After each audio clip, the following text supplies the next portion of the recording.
Kung wala sa isang tao ang Espiritu ni Kristo, siya'y hindi kay Kristo. Pero dahil nasa inyo na si Kristo, mamatay man ang katawan nyo dahil sa kasalanan, buhay naman ang inyong espiritu dahil itinuring na kayong matuwid ng Diyos. At dahil nasa inyo na ang Espiritu ng Diyos na muling bumuhay kay Hesukristo, siya rin ang magbibigay ng buhay sa inyong mga katawang may kamatayan.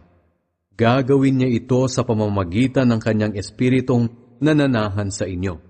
Kaya nga mga kapatid, hindi tayo dapat mamuhay ayon sa ating makasalanang pagkatao, sapagkat mamamatay kayo kapag namuhay kayo ayon sa inyong makasalanang pagkatao.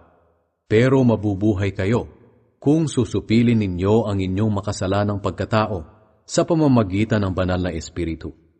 Ang mga taong pinapatnubayan ng Espiritu ng Diyos ay mga anak ng Diyos, at ang Espiritu na tinanggap ninyo ay